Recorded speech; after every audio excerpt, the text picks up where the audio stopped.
Oi, Oi, boa noite. boa noite, tudo bom? Tudo jóia? Será que o povo vem para cá? Eu O, anunciei, eu coloquei lá o seu arroba e avisei que a gente ia para o seu, né? Porque você consegue compartilhar as fotos. fotos, as imagens, isso. Mas é automático, nós dois vamos aparecer como ao vivo, então eles vão te ver ao vivo e caem no nosso bate-papo. Ah, então tá ótimo. Fizemos que nem hoje, mais cedo estava falando com a Alexandra, que a gente testou, mas hoje o YouTube me deixou para trás. Mas vamos adaptar aqui. Eu também não vou fazer a transmissão no YouTube, não. Achei muito trabalhoso pegar outra máquina. Acho que outro dia, quando a gente desenvolver essas habilidades aí tecnológicas, a gente transmite em tudo. Ó, o Deixa eu- pessoal está entrando. Boa noite para vocês todos. Sejam todos bem-vindos. O Walter é advogado aqui no escritório. Ele pega os trabalhistas e previdenciários, ó. Ele é ótimo, excelente no que faz.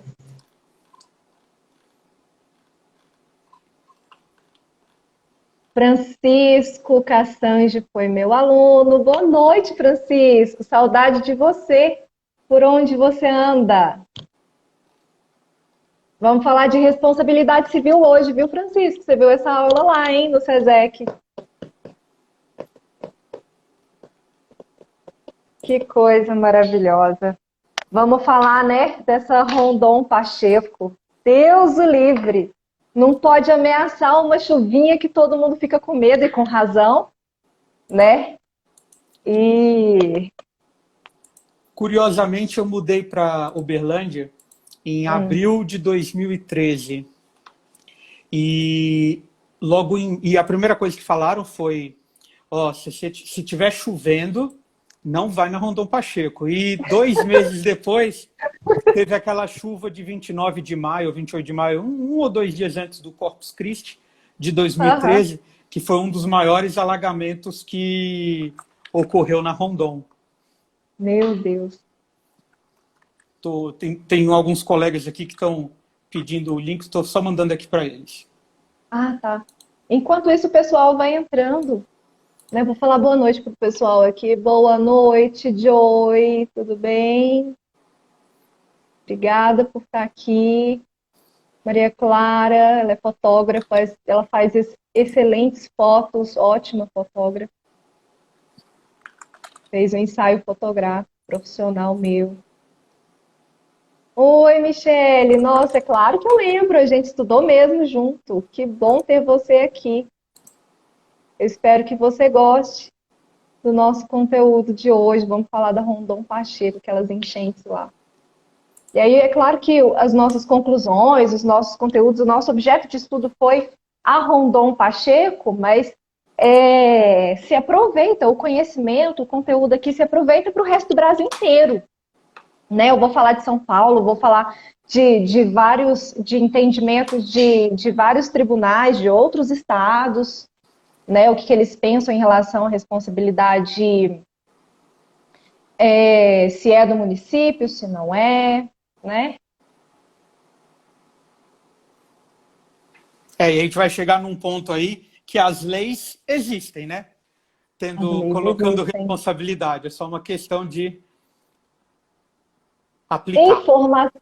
Informação, né? Porque também ninguém sabe como que a pessoa, como que o cidadão pode cobrar algo que ele nem sabe que existe, que está nas mãos dele. Porque se os nossos, se a sociedade ela soubesse dos seus direitos, né, pelo menos a nível básico, com certeza já estava na cola aí dos nossos governantes e não aceitaria, né, tantos anos de descaso, porque para mim a gente você vai explanar, vai passar o conhecimento técnico para a gente, eu vou aprender com você, mas para mim é um descaso total, sabe? Com aquela Rondon. Eu tenho hoje 31 anos, a Rondon, você vai. Tem quase a minha idade, né? O tempo daquela Rondon ali. É, e E obras já foram feitas, a gente vai ver algumas fotos aí, desde a década de 80, né? Então, estão tentando encontrar solução. E isso que o Alexandre Braga está falando aqui, realmente, é no país inteiro. São Paulo tem vários pontos críticos de alagamento. A gente vai até falar um pouquinho de como eles resolveram isso, ou tentaram minimizar isso em São Paulo. Mas você vê, Belo Horizonte, diariamente no Bom Dia Minas mostra uma avenida, acho que Tereza Cristina, se não me engano, que até eles batem muito nessa tecla. Quantos milhões de reais já foram gastos recapeando a avenida versus o custo de executar uma obra em definitivo, né? Então vamos lá, eu acho que a gente pode começar, né? Então vamos. Vou dar boa noite para todos. Muito boa noite para todos vocês. Sejam todos bem-vindos à live de hoje. Vamos falar sobre as enchentes e as suas consequências jurídicas, né? Trazendo uma abordagem técnica da engenharia e, posteriormente, a abordagem jurídica. Para quem não me conhece, o meu nome é Alexandra Caporale, eu sou advogada, atuante no direito imobiliário e indignada com as ocorrências na Avenida Rondon Pacheco em tempos de chuva. Os alagamentos ocorrem não só aqui em Uberlândia, mas em todo o território nacional, nós sabemos disso. Acontece que as consequências são, na maioria das vezes, desastrosas. Carros arrastados, pessoas levadas na enchente, mortes, comércios e casas invadidas, prejuízo em cima de prejuízo, né? Em meados de janeiro do ano de 2020, houve registro de aproximadamente 20 mortes em decorrência das enchentes em Minas Gerais. Todo ano, bilhões de reais são perdidos em razão das chuvas. Só em São Paulo, o prejuízo é mais de 700 milhões de reais por ano. Aqui em Uberlândia, basta o tempo fechar que a gente já sabe que deve evitar a Avenida Rondon Pacheco. Na primeira semana, né, de dezembro agora, do ano passado, houve uma enchente que foi notícia nacional. Diante daquilo, né, muitas pessoas começaram a me chamar no privado para poder fazer um vídeo a respeito desse assunto. Foi aí, então, que eu convidei o engenheiro especialista em perícias judiciais e extrajudiciais, especialista também em avaliações e fiscalizações de obras, José Guilherme, que está aqui comigo agora, lá da Azevedo Engenharia. E para que nós possamos entender bem sobre os alagamentos da Rondon, chegar à conclusão se é ou não responsabilidade do município, que pode ser feito, se é que tem algo a ser feito, né? Temos que ouvir o engenheiro e depois a advogada, ok? Agora eu vou abrir a palavra para o José Guilherme, que nos dará uma aula de engenharia. Seja bem-vindo, Guilherme. Gratidão por ter aceitado o convite. Alexandra, obrigado pelo convite. Foi desafiador no final do ano passado. A gente bateu esse papo, acho que logo depois de uma das enchentes, né? E essa procura que você teve de pessoas querendo saber como funcionaria a parte jurídica nesse caso. E até eu pedi um tempinho para estudar, porque a gente acaba trabalhando muito. Eu trabalhei 15 anos na área comercial, shopping, construção comercial, depois mais alguns anos em residencial, e a gente passa todo dia esses problemas de alagamento, mas nunca para estudar, né? Nós somos formados nisso, então foi muito interessante. Tem muitos estudos da UFO, tem muitos estudos de uma universidade em Goiás, com soluções de engenharia. Então, solução tem. E a gente sempre fala que, muitas vezes, o poder público não investe em drenagem, esgoto, porque não aparecem essas obras, né? Mas eu tenho certeza que o governo que investir em resolver o problema de alagamento da Rondon Pacheco vai entrar para a história. Pode falar Rondon Pacheco / prefeito que resolveu esse problema, né? Bom, eu trouxe algumas fotos aqui. Vocês estão conseguindo enxergar? Eu estou vendo. Está todo mundo vendo? Essa é nossa Rondon Pacheco em 1980. No acervo da prefeitura existem algumas fotos históricas da Rondon, e essa era a Avenida Rondon Pacheco quando começou a ser pavimentada, a virar a grande avenida que ela é hoje. E Esse é um trecho dela, esse daqui é outro trecho. E a gente pode ver, e isso vai ser importante aí no decorrer do nosso bate-papo, que ela tinha bastante área verde, né? A gente vê que poucos prédios, residências, muitas ruas de terra ainda. Então, nós tínhamos aí uma situação um pouquinho diferente da que a gente vai ver aqui para frente. Desde 1980, eu não me recordo agora se era o Correio de Uberlândia ou o Diário de Uberlândia, que já tinham matérias do prefeito da época pedindo recursos para o Estado, que estava tendo alagamentos. Tem fotos, inclusive, dentro do acervo da prefeitura, que mostram esses alagamentos. Então, final da década de 80, começou a construção do grande canal que existe embaixo da Avenida Rondon Pacheco. E dá para a gente ver, pelas fotos da época, da construção da época, que é um negócio assim, o que tem de volume previsto para esse canal embaixo da Rondon Pacheco é suficiente para escoar toda essa água. Então, alguma coisa adicional deve ser feita para que a gente não tenha esses problemas. Então, uma primeira solução, uma previsão de solução já foi pensada lá em 1988, 90, não me recordo agora a exata data. Nós estamos falando de 30, 32 anos atrás, né? E a gente vê, essas duas fotos são da época da construção, e até um colega meu da prefeitura, o Ivan, falou para mim, entra pelo Google que você vai ver ali a saída do canal quando você passa naquela ponte ali do final da Silvio Rugani. E encontro com a Rondon. Realmente, sai ali esse canal gigantesco que a gente tem. Mas, temos aqui, 2013, que foi a chuva que me chamou a atenção na época. O primeiro alagamento que eu peguei aqui em Uberlândia. Oi, vocês estão me ouvindo? Oi, estão me ouvindo? E até você falando em 2013. Isso, em 2013, essa foi uma enchente grande que teve em 2013, que foi a primeira que eu peguei aqui em Uberlândia, residindo já em Uberlândia. E eu lembro que aeroporto fechado, eu ia viajar, voltar para São Paulo para minha casa e ficamos por conta disso. Depois a gente teve 2016, outra chuva forte, outro alagamento. 2020, esse daqui foi 23 ou 24 de dezembro de 2020. Mais um alagamento, então, constantes, né? E, óbvio, a conclusão, o pós-chuva é destruição.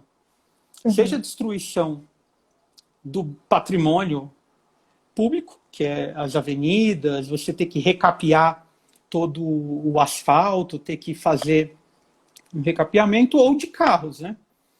E depois a gente até vai bater um papo no final aí sobre a questão de seguro de carro. Cobre ou não cobre enchente?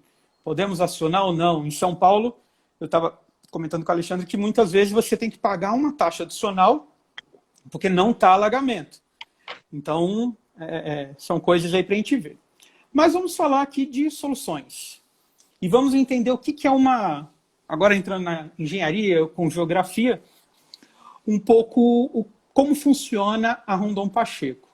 Toda essa parte mais clara, uma cor de pele, um bege claro indicada, são as regiões, os bairros, que a água vai se acumulando de toda essa área e chega na Rondon Pacheco.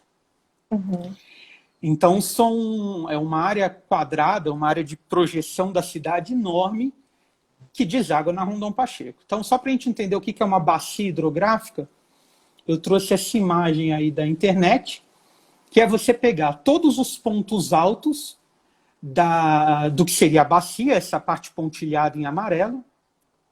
Então, a gente está pegando a área do Santa Mônica, a área do Tibere, toda essa área forma uma única bacia hidrográfica. Ela vai descendo por gravidade, pelas ruas, pelos canais que existem, pelas drenagens de água pluvial, e acumula na Rondon. Aqui, como são várias bacias, Então você vai tendo uma do lado da outra, depois você tem uma que vai para a parte do Martins, para a parte do Daniel Fonseca, então você tem outras bacias aqui em Uberlândia. A maior é a nossa aqui da Rondon. Uhum. E aqui só uma diferença de como que a água chega no fundo dessa bacia hidrográfica. Se você tem uma bacia hidrográfica com menor inclinação e com uma área de abrangência mais plana, ela demora mais para chegar. Se você tem uma área mais reta, digamos assim, e mais íngreme, a água chega mais rápido. E isso é um problema na Rondon. A água chega muito rápido lá embaixo. E continuando, para a gente ter uma ideia da questão de níveis em relação ao nível do mar, a parte mais clara é o ponto mais alto, que a gente está aí na casa de 900 metros acima do nível do mar, e o ponto mais baixo, 780 metros, que já é praticamente na Rondon. Então, esse aqui foi retirado da dissertação da Laila Atina Alves Vergutes, que vai ser muito utilizada aqui nesse bate-papo nosso. Uhum. Bom, então, primeiro, vimos que a água vai descer, né, por esse gráfico aí de elevação. Depois, a velocidade que essa água vai chegar depende da declividade dos locais. Então, a parte alta do Santa Mônica tem uma declividade de 2%, 3%. Quando a gente vai chegando lá no final da Rondon Pacheco, ela está maior que 15%. Acho que um bom exemplo é a gente pegar você me completa aí com os nomes de avenida, caso eu esqueça, mas aquela que era do San Diego, quando você desce San Diego e cruza para o Carro de Boi, ali é uma avenida que é hiperíngreme, que a gente vem do Santa Mônica, desce, eu não lembro o nome dela. Então, eu esqueci também. Tem a outra avenida... Machado de Assis, não. A Machado de Assis é um outro exemplo. Quando você pega o final da Machado de Assis, é muito íngreme, então você aumenta a velocidade da água. Então, esse aqui é uma indicação sobre essa questão do relevo. Depois, o que entra? A gente viu aquela foto de 1980 aí, de pouquíssimas construções no entorno da Rondon, e a gente vê a situação de 2014, se não me engano, da dissertação dela. O cinza escuro praticamente não tem mais área verde, não tem terreno, aquelas construções densas, muito concreto. Depois você vai subindo aqui para o Saraiva, Santa Mônica, você tem muito, mas um pouco menos, e aí você vem aqui para a nossa área, aqui onde eu moro, que é Novo Mundo, Vida Nova, Bem Viver, que você ainda tem muitos terrenos vagos. Então, essas áreas mais escuras é onde a gente tem mais densidade de construções. E aqui, para a gente concluir, o que acontece quando a gente tem muitas construções? A linha contínua, a linha preta contínua, é a situação da bacia da Rondon Pacheco se não tivesse construção, como ela era lá em 1980. Então você tem um pico bem mais arredondado, ou seja, ele não é forte no momento só, ele é mais... o crescimento dele, o ponto alto dele é mais contínuo e não é tão alto, e o pós-urbanização, que é esse primeiro ponto enorme. Então, a chuva é a mesma, digamos assim. Com o tempo, em 1980, a água ia chegando. Agora não, ela chega toda de uma vez. E a gente vai discutir um pouco essas questões. Tem uma diferença em relação ao tipo de solo nessas regiões. Então, o solo que a gente tem aí na maior área, que é esse com traços, é um solo que é considerado tipo B, ou seja, ele ainda tem uma boa capacidade de absorver água, mas com as construções, óbvio, isso não acontece, até a área da Rondon, que ela não tem uma boa capacidade de absorver água. E, por fim, nessa parte aí de gráficos, né, de desenhos, a nossa situação de inundações em Uberlândia, nessa parte da Rondon. Área verde, não temos inundações, amarelo um pouco, e o vermelho perto da Rondon Pacheco, que é inundação por qualquer chuvinha. Entendeu? Então, isso daí mostra esse problema da Rondon. E aí vamos pensar um pouco como que são as soluções. A gente tem soluções, essa eu acho que sai um pouco desconfigurado. Nós temos soluções que a gente chama estruturais e soluções não estruturais. Solução estrutural é basicamente legislação. Então, existe código de obra, existe a parte de plano diretor do município. Isso são medidas estruturais, ou seja, a prefeitura ou o governo definem o que deve ser feito, como deve ser feito, para que não haja os alagamentos. E tem as medidas não estruturais, que são N soluções para que não haja o alagamento. Soluções de engenharia, que é onde a gente vai bater um papo agora, mostrar algumas. Então, a primeira que a gente vai mostrar é uma que só depende da gente quando vai construir nossa casa, quem ainda não construiu. Então, a gente tem aí fases. Dá para a gente ajudar um pouco agora, Rondon? Dá. Se nós fizermos a nossa casa com um telhado verde, por exemplo, a gente está segurando um pouco de água dentro da nossa casa até ela chegar na Rondon. Então, é uma forma de diminuirmos aquele volume de água chegando na Rondon. Essa custa muito pouco. Se for pensada na época de projeto, tem outras vantagens, como diminuição do calor interno da edificação, o conforto visual, que às vezes você pode usar essa área aí até para fazer uma plantaçãozinha sua, uma hortinha, alguma coisa, tudo isso no seu telhado. Então é só prever e é uma solução não estrutural que nós podemos fazer em casa. Essa água é captada pelo telhado. Aqui a gente está vendo o reservatório, eu vou entrar um pouco mais para frente nesse assunto. E a água pode ser acumulada aí, para a gente reusar ou, no mínimo, a gente retardar que essa água entre nos canais de água pluvial. Outra solução, não posso dizer que é solução, não. Na verdade, uma outra coisa que a gente tem que pensar. Muitas vezes a gente constrói nossa casa ou condomínio e a legislação obriga a gente a ter 20%, por exemplo, de área permeável.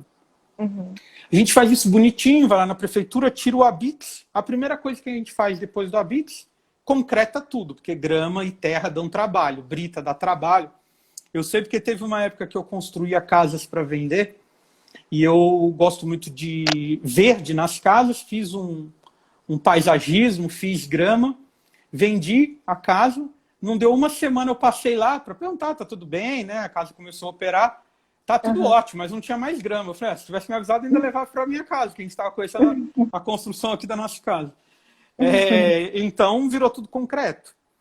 Quando você tem grama, a água é absorvida pelo solo. Quando você não tem grama, quando você tem concreto, a água simplesmente vai embora. E alguém tem que receber essa água, né? Eu acho que falta um pouco de conscientização também nessa questão das áreas permeáveis, né? As pessoas simplesmente estão preocupadas ali com o momentâneo, a falta eliminar a sujeira, mas não está pensando na consequência em volta, né? Então, de certa forma, nós todos somos responsáveis. Exatamente. E ganhos que você tem, assim, eu fiz meu mestrado em uma das pós-graduações em construção sustentável, então sou suspeito para falar, porque eu acho que a gente tinha que ter as casas hoje muito mais, um bem-estar maior nas casas do que a construção convencional. Você ter grama na sua casa, você já diminui a parte de calor ao redor da sua casa. Então, você minimiza ter ar-condicionado. Se você tem muita janela na sua casa, você minimiza ar-condicionado, minimiza gasto de energia, minimiza, nas épocas que não tem água nas hidrelétricas, o uso de termoelétricas. Enfim, vários ganhos aí. Outra solução. Vamos lá. As primeiras que a gente falou a primeira foi a construção, quando a gente vai construir a nossa casa ou nosso prédio, termos aí um telhado verde e os ganhos disso. Depois, não concretar tudo para poder não ter grama. E outra solução, essa daqui, serve tanto para quem ainda vai construir, como uma ajuda que as pessoas que já construíram poderiam fazer. Inclusive, até mesmo com apoio do poder municipal de isenção de IPTU, talvez em um ano. Aí você tem que ir discutindo com o legislativo para achar soluções. Então, essa, por exemplo, é você construir um poço de infiltração. Você, basicamente, cava um buraco com o seu revestimento correto. Esse buraco ele tem furos para que a água possa ir para a terra. E o que não for para a terra, você também quebrou aquele ciclo da água rapidamente ir para as bocas de lobo, para a tubulação de água pluvial. No mínimo, você retardou 15 minutos a primeira enxurrada descer para Rondon. Fazendo uma coisa simples, que é esse poço de infiltração na sua casa. Outra possibilidade é você fazer a captação de água pluvial para usar para lavar carro, para usar para irrigação no dia que não chove. Dependendo de como você tratar essa água, você pode usá-la para lavagem. Dependendo ainda se você colocar um pouco de cloro e aí tratar um pouco quimicamente, ela serve para você dar descarga. Então, é água que a gente está melhorando a questão de água que não vai direto para Rondon e ainda estamos ajudando aí a manter nossas reservas de água potável. Graças a Deus, Uberlândia tem uma boa reserva. Até aqui a gente só falou que soluções em casa, cada um pode dar a sua contribuição. Agora vamos para a solução a nível municipal, soluções maiores. Se nós tivermos pisos permeáveis, e aqui tem várias sugestões, você tem concreto permeável, você tem asfalto permeável, esses que você não sente diferença. Aí muita gente diz, mas aquele concregrama, tem as graminhas que ficam saindo. Ok, nós temos outras opções, temos o concreto. Já fiz, junto com um colega nosso até que está aqui na live, o Anderson, pista de Cooper num condomínio com concreto permeável e é perfeito. Você olha e você não vê diferença. Você está, claro, tem uma base, uma subbase para poder construir dessa forma, mas você está fazendo com que o lençol freático receba água. Essa é uma solução que a prefeitura pode implementar. Se vai ter que recapear, por exemplo, uma avenida inteira, já faz com asfalto permeável. Custa um pouco mais caro, sem dúvida. Mas você já está fazendo com que essa água seja absorvida antes de chegar na Rondon. Ou em qualquer outra bacia, né? A gente está sempre pegando o caso da Rondon. E aí vamos para o primeiro estudo, que foi do Moisés Kenio Guilherme de Lima. Ele fez uma análise, uma dissertação de mestrado para... acho que foi ou para essa Universidade de Goiás ou foi para Uberlândia, para a UF. E ele fez esse estudo referente a Segismundo Pereira.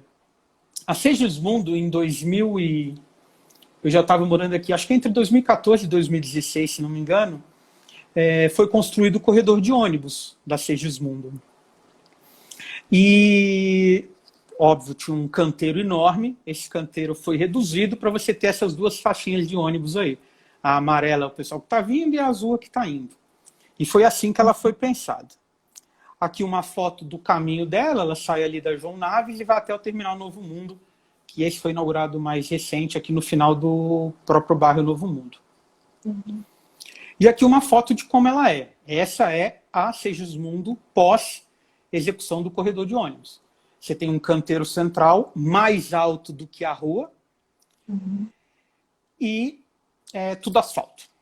Qual foi a proposta que o Moisés tinha feito? Em vez de terem construído a parte central, o canteiro central mais alto, por que não foi feito o canteiro central mais baixo e ele já funcionasse como uma valeta? Hoje o que acontece, eu passo muitas vezes na Segismundo em dias de chuva, a gente tem as vias da Segismundo funcionando como canais, a água correndo a louca. E se tivesse feito essa proposta dele, aqui um zoom da proposta dele, a gente teria criado entre as duas pistas de ônibus esse canal. E pela proposta dele, esse canal não seria todo impermeável. Ele também teria grama, uma coisa mais natural, como é hoje da Segismundo, permitindo que a água infiltrasse. Então você ganhava um lugar para a água escoar, você ganhava um lugar para a água poder ser absorvida. Infelizmente, não foi feito isso. Aqui foi o gráfico de estudo que ele fez, onde 5% da água da Segismundo chegaria a Rondon.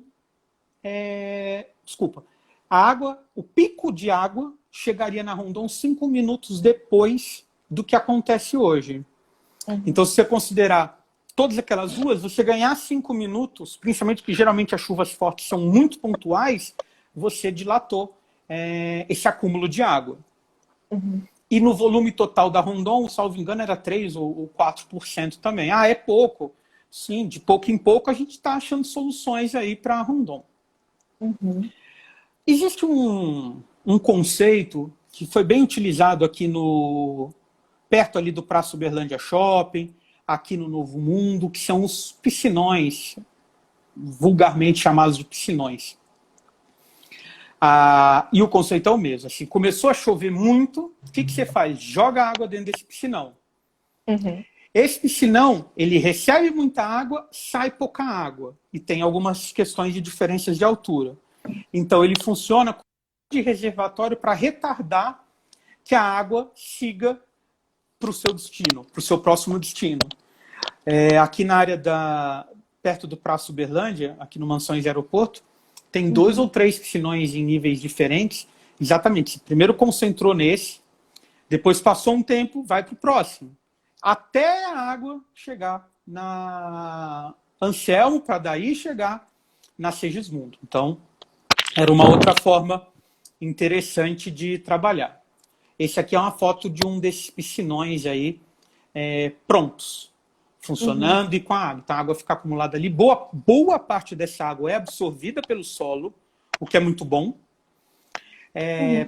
para encher de novo os nossos reservatórios subterrâneos, né, os nossos aquíferos. E depois a água sai com uma velocidade menor para Rondon. E aí o que a Laila propôs foi que fossem construídos esses piscinões num trecho que alimenta a Rondon. É um trecho que sairia ali do Center Shopping, em sentido BR, mais uma parte ali daqueles bairros. E como que funcionaria isso? Em épocas, por exemplo, de seca, você tem uma quadra. A galera joga basquete, anda de skate, anda de patins. E nas épocas de chuva, funciona como esse reservatório, onde a arquibancada seriam níveis de água, e você acumula água aqui, e ela também funciona como uma bacia de contenção, para retardar esse volume de água. E a quadra aqui é uma praça, uma grande praça. Se a gente olhar aquele estacionamento, aquela parte de lazer ali perto do Teatro Municipal da Rondon, você pode fazer 4 daquele ali e ter uma área de lazer gostosa e que resolve um problema de chuva. Bacana, e aí ela propôs, nesse trecho que chama Bacia, toda essa bacia da Rondon, ela não se chama Bacia da Rondon, ela se chama Bacia de São Pedro. E o que ela propôs? Nessa parte mais escura do gráfico da bacia, ser construído 4 dessas quadras que resolveriam o problema. 5, desculpa, que resolveriam. Não, 4 mesmo. Em 5 setores, que resolveriam esse ponto de água. Você acumularia muita água ali antes dessa água chegar na Rondon. Ah, mas será que o resultado é bom? Pode ser um dinheiro mal gasto?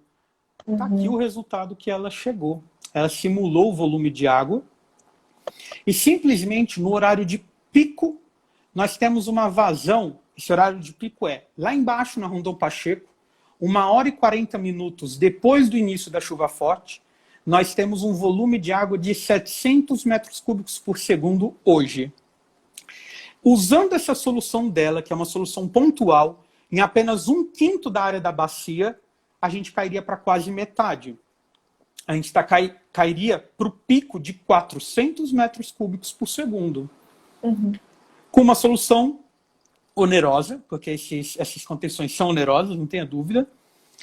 Na época do trabalho dela existia ainda essas áreas disponíveis para uma desapropriação. Você pode até falar isso melhor do que eu, porque o bem público o direito público está acima do direito privado, né? Então esse seria uma questão fácil, digamos assim, de ser imposta. E está aí uma solução. E aí eu fui atrás de toda essa parte cinza, só para a gente finalizar, mostra o que seria o volume amortecido, o volume que você retardaria a chegada na Rondon. E aí, como bom corintiano que sou, eu lembrei do Pacaembu, em São Paulo, e fui estudar um pouco o Pacaembu.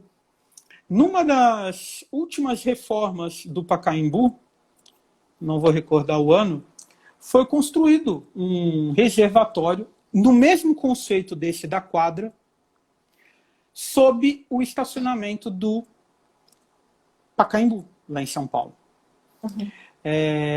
Aqui como ele funciona,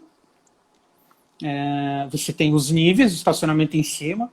Eu morei em São Paulo, sou de São Paulo, morei em São Paulo 15 ou 20 anos, não sabia que existia esse reservatório ali embaixo, fui saber dando uma estudada para a gente fazer esse bate-papo hoje. E está aqui o resultado em São Paulo. Todo esse pico que a gente está vendo aí no meio do gráfico não existe mais. A avenida que recebia, vamos dizer assim, a Rondon Pacheco, próximo ao Pacaembu, que recebia toda essa água, não recebe mais. Ou melhor, não chega no mesmo momento, então você não tem mais o pico de alagamento. E aí eles aproveitaram, nesse estudo, mostraram também pontualmente. Então, assim, em cada trecho dessa avenida, os ganhos. Todos esses gráficos de baixo eram os picos de água. Olha os picos acentuados que a gente tinha. E em cima, o resultado obtido com esse reservatório embaixo do estacionamento do Pacaembu. Então, tem a solução, tá aí, entendeu? Para a gente pensar, para a gente propor. E as leis estão aí também, que você vai entrar agora para bater um papo para a gente. Nós temos o plano diretor, que fala que é do município a responsabilidade, nós temos o Código de Obras, que fala de percentual de área permeável, então temos legislação. Mas também surgem as alternativas mais baratas, né? Então, por exemplo, você mandar um SMS para a população de Uberlândia dizendo que tal área vai alagar, é uma ajuda? Sem dúvida, é uma ajuda. Mas ela resolve ou ela é simplesmente um meio de você também se eximir de uma responsabilidade se o meu carro ficar alagado lá dentro? A gente estava conversando, né, Alexandre, uma vez, São Paulo tem, próximo ali do túnel Ayrton Senna, uma placa, próximo do antigo Detran, uma placa, área sujeita a alagamento, e aí ela tinha embaixo, eu não achei a foto, amarelo piscando, não entre nessa área. Pô, se está na 23 de maio, é o corredor norte-sul da cidade de São Paulo. Você vai parar o teu carro e vai ficar esperando? Assim, não existe isso, você foi já. O fluxo te levou, e aí começa a chover, você não tem o que fazer. É mais uma enganação esse negócio de colocar plaquinha aí. As pessoas sabem que vai. Só para falar assim, ó, eu avisei. Exatamente, eu também sinto que é um pouco. Eu avisei. E aí as seguradoras, não posso dizer que é assim, mas a gente ouve boatos de que quando você entra numa área que tem placas falando proibido, área de sujeito a alagamento, não sei o que, você assumiu o risco de ter seu carro inundado. Seria a mesma coisa que hoje começou a chover, eu pegar o carro e deixar ele lá no Atacadão, não, no Açaí, fazer compra e vou passar pela Rondon. E eu sei que está chovendo, é um perigo, né? Então, da parte técnica, era isso. E aí ficaram muitas dúvidas, né? Quando a gente ficou conversando sobre isso, a questão de poder ou não acionar a parte jurídica, se a gente deve processar, digamos assim, ou se a gente deve Qual caminho seguir Estado. quando a gente faz isso? Quando ocorre essa situação? Então, da parte de engenharia, eu garanto, tem as soluções que cada um de nós pode fazer na sua casa, tem as soluções a nível municipal e tem as soluções que não custariam nada, como aquela da Segismundo, que você já ia fazer um canteiro, era só ter feito de uma forma diferente, que você teria resolvido ou diminuído um pouco o volume de água. Você sabe que eu fico pensando assim, se no direito é muito interpretação de texto, de norma, né, entendimentos diferentes, mas na engenharia não, engenharia é matemática. Então eu fico imaginando por que, não entra na minha cabeça, por que que um engenheiro responsável, né, a construtora, sei lá, responsável pela construção daquilo ali já não pensou nisso, né? Eu diria que muitas vezes é uma questão que até na iniciativa privada isso ocorre, que é assim, qual a função da Secretaria de Obras? Executar aquela obra por questão de fluxo. E a Secretaria de Transporte, não lembro agora a Secretaria qual que é a Secretaria aqui que engloba o transporte, ela está preocupada em criar o fluxo para atender o bairro Novo Mundo, é um bairro em expansão, precisa ligar o terminal Novo Mundo com não sei o quê. Só faltou as duas salas, uma bater na outra e falar, olha, eu tenho um problema aqui, você tem outro ali, vamos pensar, né? Talvez isso que falte um pouco. Um outro caso similar, eu vi isso muito em São Paulo, aqui eu ainda não vi, era terem acabado de recapear uma rua, deixado perfeita, a Pires da Mota, lá em São Paulo. Menos de 15 dias depois veio a Sabesp, que é o DEMAI de lá, rasgando para passar uma tubulação nova de água pluvial. Pô, você tá de sacanagem. 15 dias. Aí o asfalto hoje, se você for lá na Pires da Mota, tá lá o remendadinho. Por 15 dias. São dois órgãos que poderiam conversar, fazer o recapeamento 15 dias depois. Primeiro, economizaria o recapeamento e ainda ficaria um negócio muito bem feito, né? Então, é uma parte de planejamento que precisa ser melhorado pelo poder público. Mais uma vez estamos nas mãos, né, daqueles que estão ali na Câmara, na Prefeitura. Mas se a gente cobrar e ficar no pé, quem sabe? Né? A gente não se movimenta e não consegue fazer alguma coisa aí. Até mesmo a linha acadêmica que faz esse tipo de pesquisa precisa ter espaço, seja nas redes sociais, ou seja na parte de TV, para mostrar os projetos. Eu nunca tinha ouvido falar dessas duas propostas, do Moisés e da Laila. Talvez você também não, e muitas pessoas talvez não. Então, o que faltou para isso virar público e a gente fazer um outdoor falando a Rondon tem solução, né? Eu acho que nunca é tarde. Acho que a gente, né, se a gente correr atrás, a gente consegue fazer alguma coisa. Então, vamos lá, né? Vamos entrar na parte jurídica agora, né? Bora lá. Antes de qualquer coisa, né, é necessário que passemos por alguns conceitos básicos do direito que vai servir também para outras situações da sua vida, no dia a dia, por aí. Então, por isso, vamos começar falando de responsabilidade civil. A responsabilidade civil nada mais é do que a obrigação de reparar o prejuízo causado. Então, responder pelas consequências, assumir as consequências e arcar com aquilo, com aquele prejuízo, né? E quais são os elementos necessários, Alexandra, para configurar a responsabilidade civil? Bom, o primeiro elemento é a conduta. Fazer ou deixar de fazer algo que deveria ter feito. O segundo elemento, do lado de cá, é o dano, ou seja, o prejuízo. Então, para ficar mais claro, esse prejuízo pode ser uma vida perdida, um carro estragado, mercadorias estragadas e por aí vai. O pulo do gato está entre a conduta e o dano. Mas por quê, Alexandra? Como assim? Explique melhor, eu explicarei. Então, o pulo do gato é a ligação entre a conduta e o dano, né? Aquele prejuízo que aconteceu em razão de um ato ou omissão, que é a conduta. Né? Eu deixei de fazer algo e por isso aconteceu, ou eu fiz algo em razão disso, por isso aconteceu o prejuízo. né? E na nossa discussão aqui, o Guilherme, que é perito, entendedor do assunto, nos trouxe possibilidades técnicas, elementos para que eu possa analisar sob o ponto de vista jurídico. Se há possibilidade do município ou não, no caso das enchentes, né? A Constituição Federal, na nossa lei superior, diz o seguinte, presta atenção. Lá no artigo 30, no inciso 5, traz que é dever do município o organizar e prestar diretamente ou sob regime de concessão ou permissão os serviços de interesse local. E o que isso quer dizer?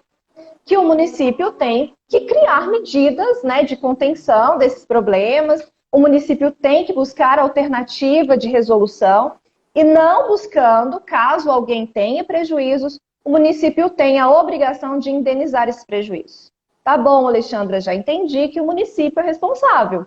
Mas como você chegou a essa conclusão? Muito simples. O Guilherme nos mostrou vários, né, através de estudo científico, que existem alternativas possíveis para resolver o problema. Além do que, a Constituição Federal fala que, por se tratar de uma coisa pública, o município é responsável por resolver e reparar os prejuízos, além das leis e outras normas que o Guilherme citou aí, né, agora há pouco. O Guilherme já nos mostrou que existem formas de solucionar ou remediar o problema das enchentes. O que nós precisamos é de um apoio político para que eles, né, esses políticos, se movimentem e resolvam o problema das enchentes, que nós sabemos agora ser possível. Basta movimentação e boa vontade. Tá bom, Alexandra? Já entendemos sobre a responsabilidade do município, mas como que eu faço para buscar a reparação dos meus prejuízos, né? Primeiramente, você deve avaliar se aquele dano aconteceu em razão de um ato ou omissão do município, ou seja, o município fez ou deixou de fazer algo que precisava ser feito, e em razão dessa conduta ocasionou o prejuízo. O próximo passo é provar. Tudo que eu alego em juízo tenho a obrigação de provar, através de documentos, fotos, vídeos, perícias técnicas. São provas custosas de serem feitas, mas é possível. A discussão se resume ao fato de haver ou não culpa do Estado na deficiência do sistema de drenagem das cidades para suportar chuvas, muitas vezes em nível comum e totalmente previsível. E se o fato de chover acima do normal ou, ainda, se o entupimento de bueiros ou do sistema de drenagem é culpa das pessoas que depositam lixos nas ruas, configura culpa de terceiros, excluindo a responsabilidade do Estado. A responsabilidade abarca tanto o dano moral sofrido como a perda de bens de valor, quanto dano moral pelo sofrimento e aflição causados, né? E a chave para que se haja a responsabilidade do Estado é provar que não foram tomadas as medidas necessárias com construção, limpeza, manutenção de bueiros e galerias para a coleta de águas pluviais. Geralmente, tal prova é feita através do laudo técnico, né, ou perícia, com análise prévia ou posterior do sistema de escoamento de águas. Essa prova é essencial, porque configura a omissão do município, sendo que a responsabilidade do Estado, nesses casos, é tida como subjetiva, fugindo à regra que é uma responsabilidade objetiva, pela natureza da omissão, conforme os precedentes do STF. O que quer dizer isso? Quer dizer que você tem que provar que o município é culpado. Ou seja, tem que se provar a omissão para haver um nexo entre a omissão do município e a inundação que causou o dano. Em relação aos entendimentos dos tribunais a respeito desse tipo de problema, nós temos posicionamentos em que reconhece a responsabilidade do município de reparar, né, e outros posicionamentos reconhecendo que não há responsabilidade do município, mas sim de terceiros, por exemplo, construtoras, departamento de água e esgoto. E de todo modo, você tem que ter consciência que cada caso é um caso e deve ser analisado com muito cuidado. Presta atenção no que os tribunais estão pensando a respeito. O Tribunal de Justiça do Sergipe, por exemplo, ele já entendeu ter havido responsabilidade do município, mesmo que o serviço de escoamento de água seja prestado por empresa privada ou por outro órgão descentralizado, sob a justificativa de haver provas da omissão na manutenção do sistema de escoamento das águas pluviais e que, caso obras de desobstrução houvessem sido realizadas a tempo, não haveria enchente causada do dano. Aqui, neste caso que eu acabei de falar, entende que se tivesse sido feita limpeza, manutenção, poderia chover que não haveria enchente. Outro caso, o Tribunal de Justiça do Estado de São Paulo também já entendeu, terá havido a responsabilidade do município, o qual, em conjunto com o Departamento de Águas e Energia do Estado, não tomaram medidas de manutenção nos dispositivos de captação da água pluvial, limpeza das galerias, desassoreamento, e etc. Conforme o laudo técnico apresentado ali dentro do processo, ou seja, mais um caso de omissão, em mais um precedente, o Tribunal de Justiça do Estado de São Paulo entendeu não haver, esse é outro caso, mais um caso, não havendo apenas responsabilidade do serviço autônomo de água e esgoto, por atrasos em obras no sistema de escoamento, prometidas por representante de tal órgão numa ata de assembleia do condomínio afetado, que teria sido causa de alagamento. Aqui a enchente aconteceu por conta do atraso na obra, culpa do serviço de água e esgoto. Outro caso, o Tribunal de Justiça do Rio Grande do Sul também entendeu ter havido responsabilidade do município, configurando-se a omissão da manutenção dos dispositivos lá de captação de água da chuva, falta de manutenção, e vocês podem ver que muitos julgados, os tribunais têm entendido que houve a responsabilidade. Agora, existem também posicionamentos contrários, em que os tribunais reconhecem que não é uma responsabilidade do município, e muitas das vezes eu tenho percebido, para adiantar um pouco, que eu acho que a gente está apertado da hora, né, Guilherme? Acho que agora é mais de até 4 horas de live. Então nós estamos tranquilos? Estamos tranquilos. Então, o que acontece? Sabe lá atrás que eu falei assim que é muito importante a produção da prova pericial, que é uma prova custosa, mas essencial? Então, acontece que quando você entra com um processo e você não consegue provar, ou muitas vezes você tenta, entra por entrar e não consegue provar aquilo que você está alegando, que a responsabilidade é do município. Ou seja, eu tô lá no Rondon, meu carro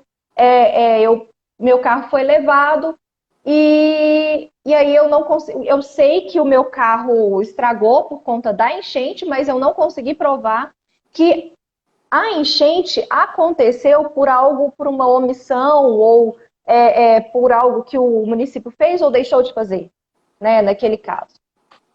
Então a prova é muito importante. Você faz, esse tipo de prova, Faço. Guilherme? Uhum. Então, hoje mesmo a gente estava fazendo uma de um vizinho que está construindo e trincou a casa de toda a vizinha que já tem a casa lá há 20 anos. A gente estava produzindo exatamente essas provas para ela poder entrar aí na justiça. Pois é.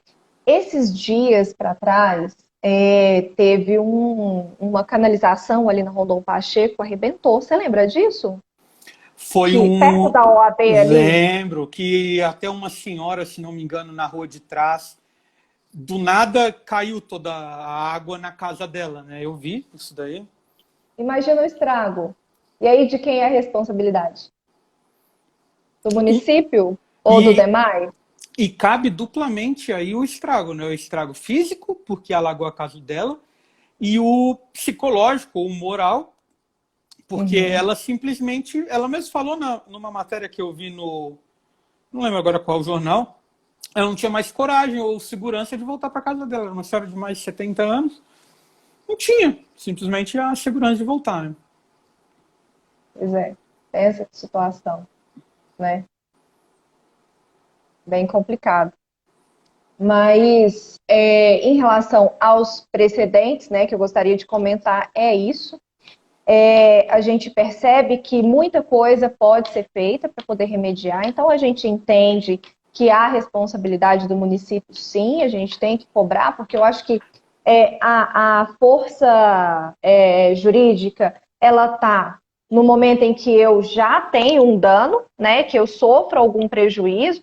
Agora, a gente tem que pensar num remédio também, né? Não só jurídico, mas um remédio político também. Ir atrás, apresentar soluções, levar isso lá para, né, propor uma audiência pública para poder resolver isso.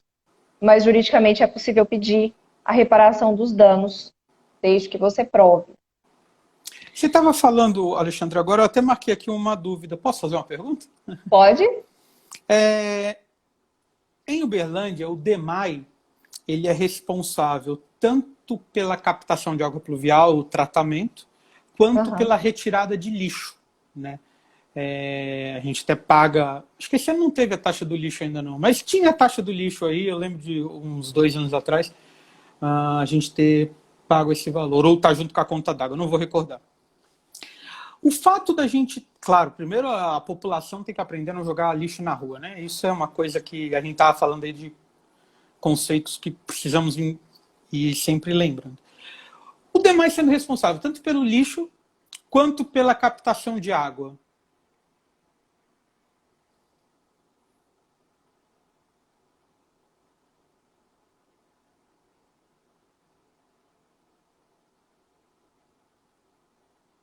Oi? Voltei.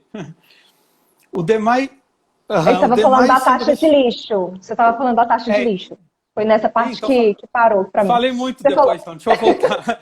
O DEMAI é responsável pela captação de água pluvial, a responsabilidade dele, e o DEMAI é responsável pelo lixo. Então, ele é responsável pelas duas fontes aí, digamos assim. Como fica? Se a gente fosse entrar com uma ação, a gente entra contra a prefeitura ou contra o DEMAI, já que o DEMAI é uma autarquia, se não me engano, né? Eu dei uma cortada, mas eu acho que eu acredito que eu entendi. Você está querendo saber se eu entro contra o DEMAI ou contra a prefeitura, no Exato. caso em que, como ele faz, se a razão pela enchente, né, for a captação do lixo, entupimento por conta do boca de isso, aí eles deveriam limpar, fazer manutenção, não fez, né? Ou atrasou a obra, então aí a gente pode entrar contra o DEMAI. Não é o município, é o DEMAI. Entendi.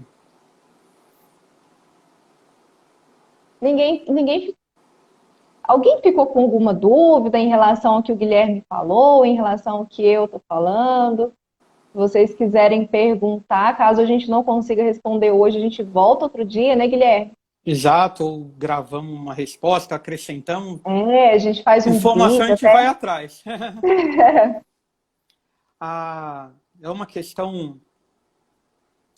Foi um tema muito bom, assim, que você fez o convite para a gente abordar, porque é vivido na pele por todos em Uberlândia, né? Todos. Então... Pois é. Então, muita gente me chamou no privado, né, e pediu para eu poder falar sobre esse tema.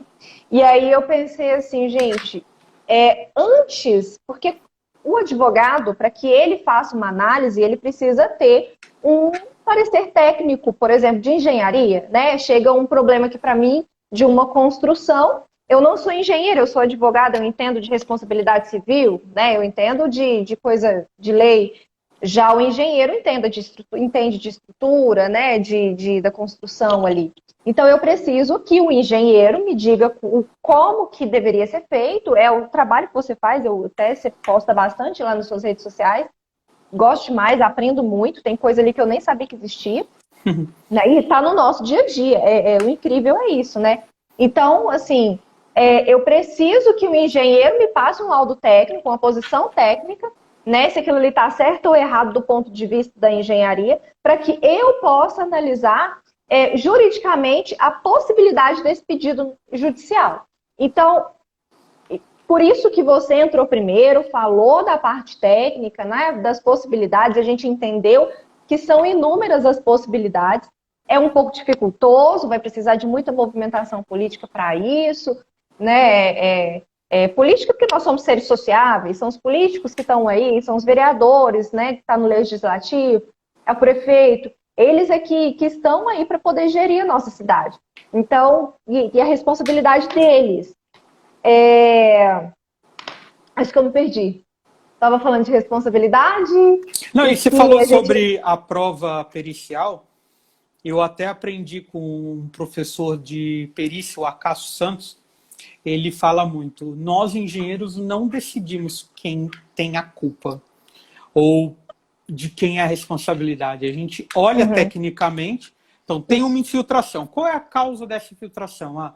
É a execução do baldrame errado. A infiltração é um cano estourado. Então a gente tem que afirmar o que causou tecnicamente esse problema. Então, às vezes, já tem algumas vistorias.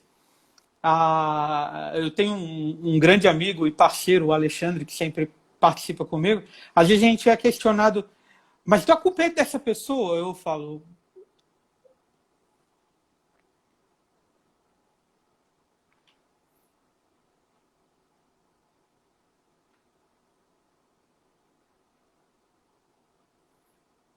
eu tava. Oi, cheguei. Eu estava falando que Voltou. muitas vezes a gente é questionado, então a culpa é do meu vizinho, então a culpa é. Não, a gente analisa a causa, né? E aí a culpa Aham. cabe à justiça e aos advogados avaliarem, né? As Levantar a responsabilidades. defesa, a tese. Isso. A gente consegue identificar as responsabilidades. Né? Eu falo que o primeiro juiz da causa, nós falamos, né, no meio jurídico, a gente fala que o primeiro juiz da causa é o advogado. Ele sabe, ele não tem certeza, ele não pode garantir que a causa é ganha ou algo nesse sentido. Mas nós já temos capacidade técnica para dizer o seguinte, ó, isso daqui, né, você tem razão, a gente consegue, nós temos provas suficientes, então a gente tem grandes chances de ter um êxito nisso daqui. Ou então eu virar para você e falar assim, ó, as provas estão muito fracas, né, a gente vai perder. Então, eu consigo dizer isso. Né? O que eu não consigo é garantir que vai dar certo, mas algo aproximado, a gente consegue ver, porque nós somos os primeiros julgadores da causa. Né? Analisamos documentos, situações, quem são os culpados. Então, para concluir, né, podemos concluir diante de tudo que eu falei, né, da parte jurídica, que a questão principal para que haja responsabilização do poder público, no caso o município, né, por danos decorrentes de alagamentos e enchentes, é comprovar que houve omissão no oferecimento e manutenção do sistema de drenagens de águas pluviais, com perícia indispensável, além de outras soluções, e embora seja uma prova técnica muito custosa, é uma prova possível, né?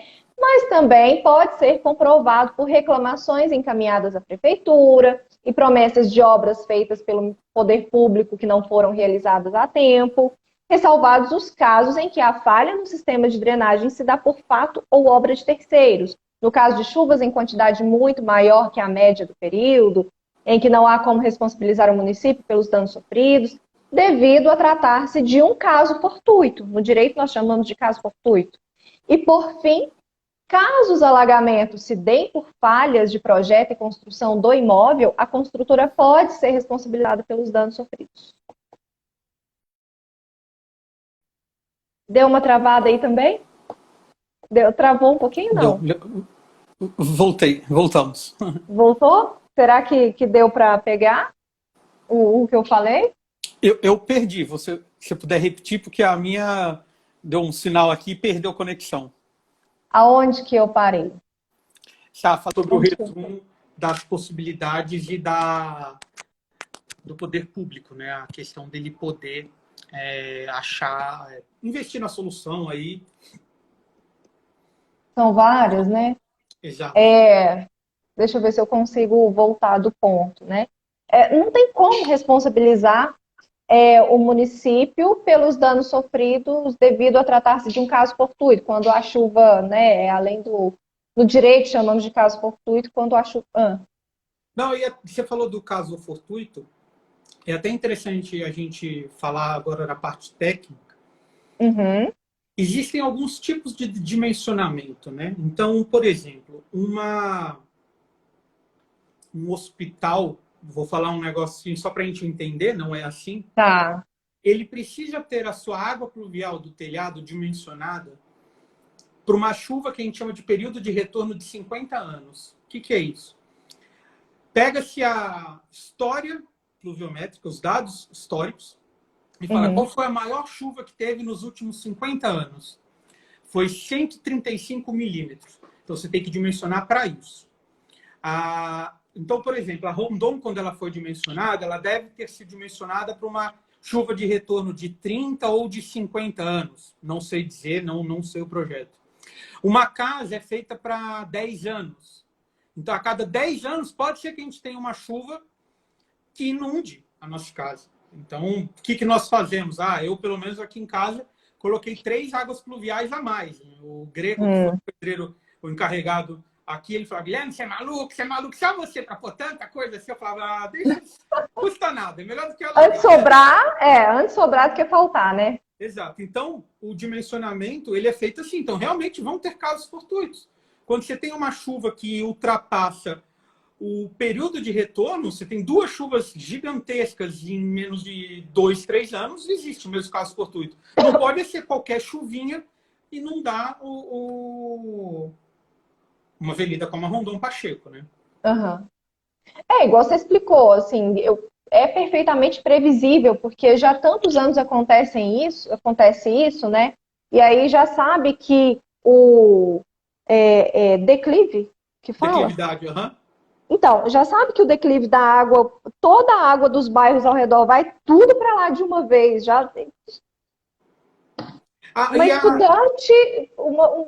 Um estudante achou uma solução, coisa que os engenheiros que estavam aí responsáveis não tiveram. E tem mais soluções. Eu pesquisando, é que eu não consegui ler a dissertação inteira da Luciana. Ela até é uma colega nossa, ela até falou: Guilherme, o problema da Rondon é que a água passa rápido em cima dos bueiros. Então a água chega com tanta velocidade, por conta da declividade do volume, ela passa correndo, digamos assim, em cima do bueiro, ela não entra. Então, aquela obra que a gente viu, feita em 1988, não fica cheia de água, porque a água passa por cima das suas captações. Então, aumentar as captações já é uma também solução fácil. Quebrar essa velocidade da água chegar, que ela chegue mais tranquila, pronto, ela já vai para o seu caminho e deságua lá no Rio Beirabinha, por exemplo. Você vê que é uma questão muito delicada e é uma questão de política pública mesmo, porque eu também, né, pesquisando a questão das mortes e dos prejuízos, aproximadamente 60 mortes em janeiro de 2020, 20 de janeiro de 2020. Aproximadamente 60 mortes em Minas Gerais registradas por conta das enchentes. Fora os prejuízos no comércio, né, prejuízo material de pessoas comuns que estão passando por ali, carros estacionados. Não, aí tem a questão desvalorização de imóvel, a gente faz avaliação de imóveis. Se você tem um imóvel em determinado trecho da Rondon Pacheco, que é uma das avenidas mais importantes de Uberlândia, seu imóvel é desvalorizado, porque se chover 3 horas da tarde, pode ser que você alague o carro que está estacionado ali, né? Pois é. Agora você vê a situação, né, complicada. E tem caminhos, né? A gente comentou aqui sobre o executivo, que pode propor verbas para isso. O legislativo, que pode mexer na verba orçamentária para direcionar. E nós temos ainda cada vereador, ou cada deputado estadual, ou cada deputado federal, com aquelas verbas, eu esqueci agora o termo, que cada vereador, cada deputado tem a sua verba. Esqueci agora o termo, que até eu sou muito contra, que acaba virando político. Eu também não lembro. Por exemplo, cada deputado tem direito a 30 milhões de reais para aplicar no que ele quiser, na cidade que ele quiser, no caso do deputado federal. Então, ele acaba levando para o nicho político dele uma obra, um hospital, enfim. Gente, vamos bater aí nos nossos deputados, ver se eles trazem alguma dessas verbas para cá, para trabalhar nisso. Se o executivo de Uberlândia fez os cálculos e não tem recursos para isso, vamos buscar, talvez, num desses deputados, esses recursos externos. Né? Agora, a gente está aqui falando, porque tem que fazer movimentação política, Eu não tenho partido, eu não tô do lado de nenhum político, nada. A questão A é a gente quer seguinte, somar, né? nós somos seres políticos, nós vivemos em comunidade e aquelas pessoas que estão lá para nos representar.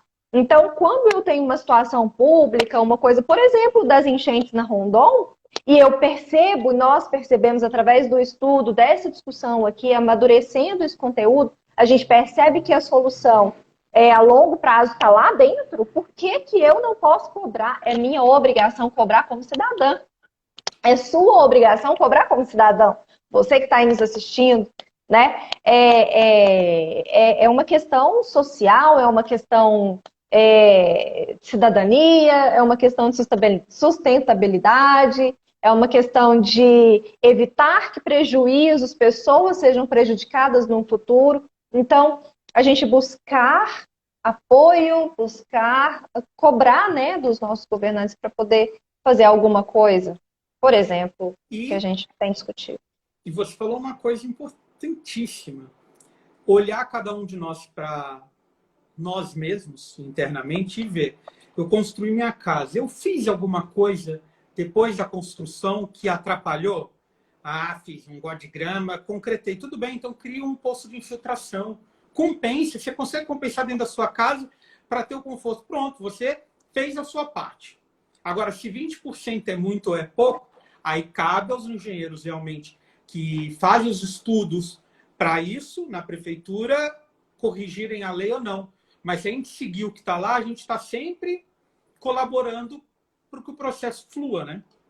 E a gente tem que entender que se está lá 20%, não está lá por estar, tem uma razão, houve um Exatamente. estudo para que essa lei fosse criada, muita coisa aconteceu para chegar a se tornar lei, né? Muita necessidade, então houve um estudo científico por trás disso, né? Tem a razão de ser os 20%.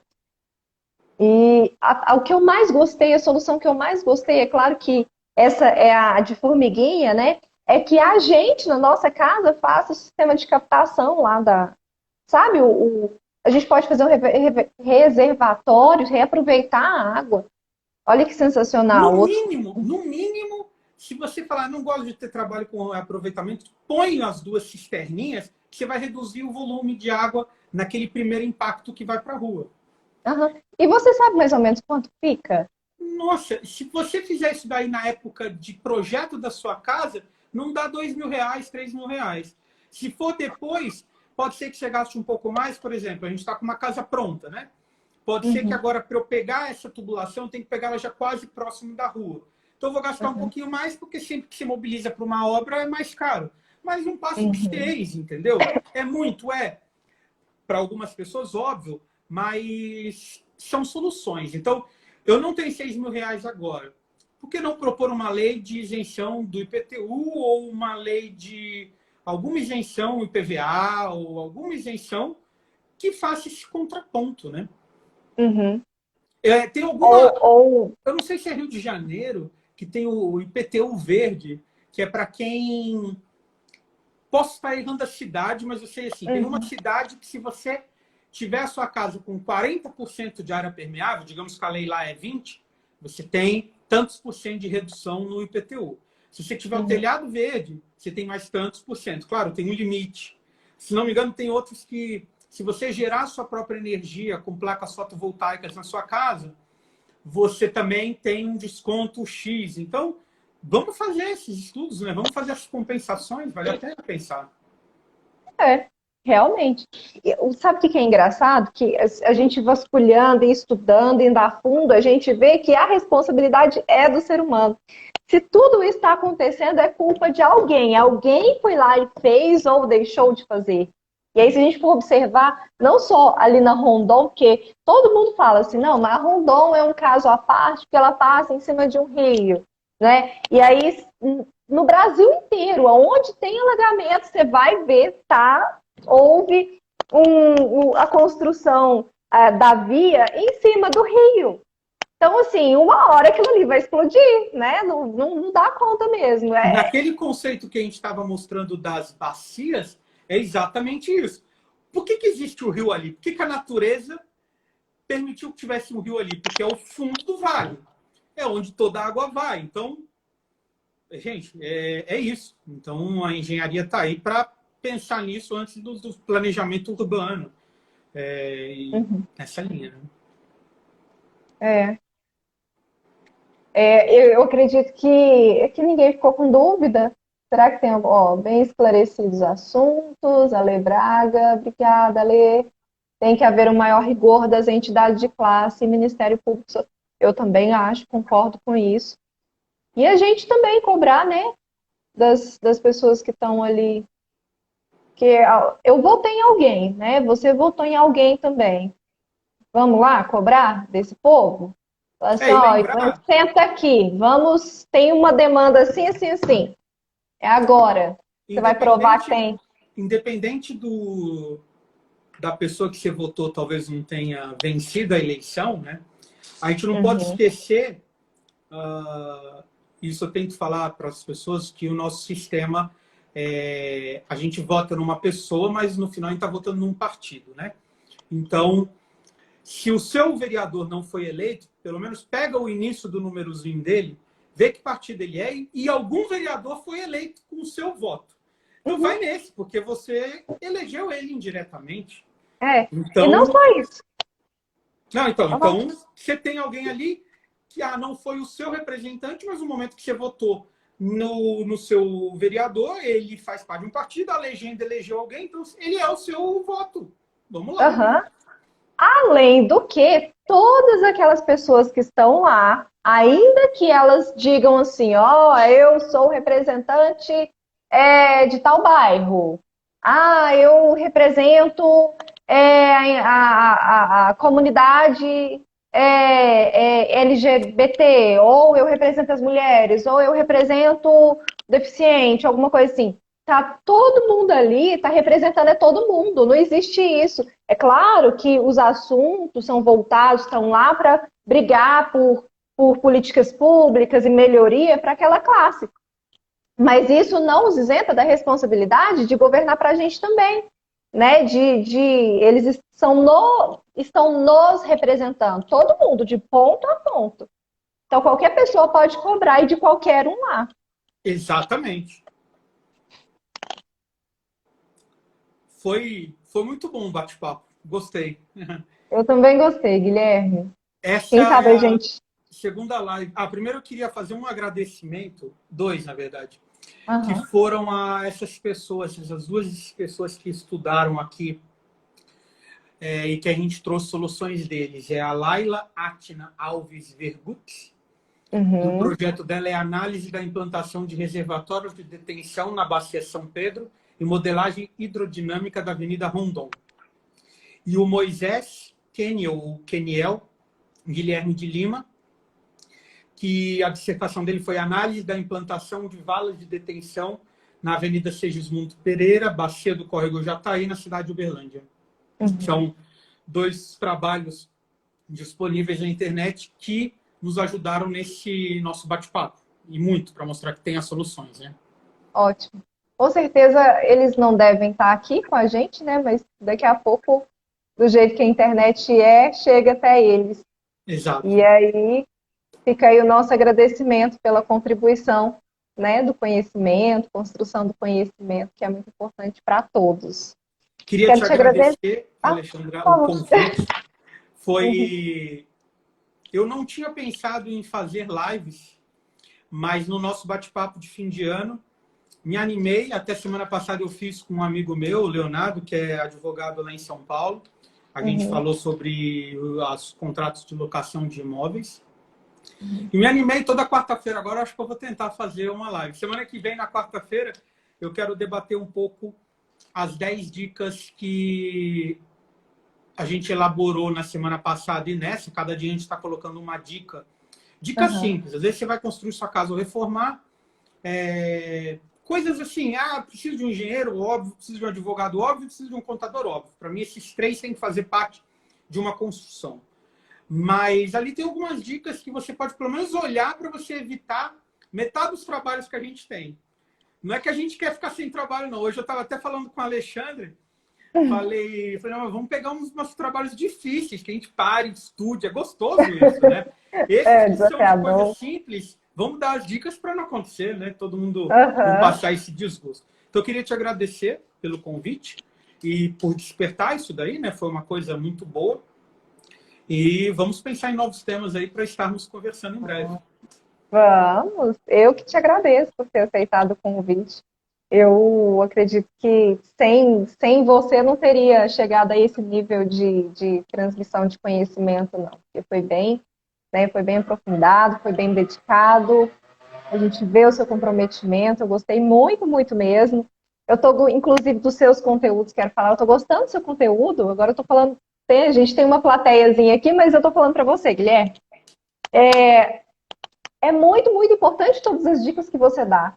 Pra gente, você falou assim, pra gente evitar problemas, né, em novas construções. Mas o que tem de construção irregular, que dá um monte de problema e prejuízo para as pessoas, tem muita, tem muita, tem muita. E Então, muitas assim, vezes as pessoas não sabem, assim, a gente teve a oportunidade, eu e o Alexandre, de ir à Baía dos Dourados ontem, fazer uma vistoria para um banco, e 3 ou 4 coisas irregulares que a pessoa que está ali. Foi dois casos interessantes, foi duas situações interessantes. A pessoa que está pagando o financiamento da casa, ela não acompanha a obra, porque ela contratou alguém para fazer a obra. Então, ela está recebendo uma obra que vai ter problema. A gente viu e atestou isso. E, ao mesmo tempo, na conversa com o executor, desses 3, 4 problemas, 2 ele sentiu que fez besteira, mas outros 2 ele não sabia.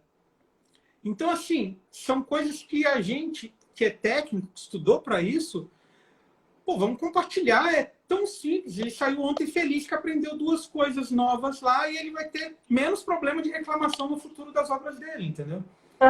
Então, acho que é bom a gente compartilhar sempre que possível isso daí. Eu tenho aprendido muito com esse... A de esquadria mesmo foi uma oportunidade, uma perícia que a gente fez no final do ano passado, início desse ano. E aí a gente começou a investigar por que estava entrando água na janela. Então, vamos estudar. E tem uma dissertação excelente que aborda todos os motivos possíveis de causas para entrar, para ter a patologia. Então, se tem ali, vamos divulgar para mais gente, vamos aproveitar para evitar, né? Pois é, vamos pensar em temas aí para ver se a gente informa essas pessoas, né? E a gente aprende também, porque eu aprendo com você, A gente né? aprende muito nessa troca de informações sempre. Aprende mesmo.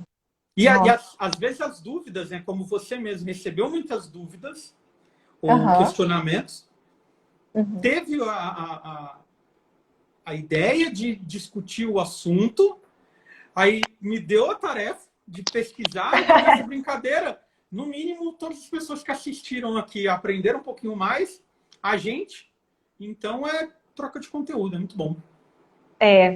E obrigada mesmo por ter aceitado o convite. Eu Obrigado pelo espero que a gente convite. possa fazer outras lives, né? A gente tenha Vamos sim. tempo para a gente produzir esses conteúdos.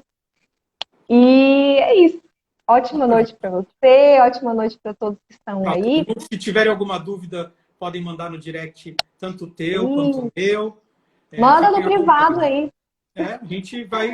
E o que for muito bom, a gente vai divulgando também. Olha, nem pensei nisso. Hein? Vamos lá. Pois é. Então tá bom. Obrigado. Obrigada. Até mais, gente. Tchau, Boa tchau. noite. Tchau, Até, tchau. Guilherme. Boa noite. Tchau, gente. Tchau, Tchau. tchau.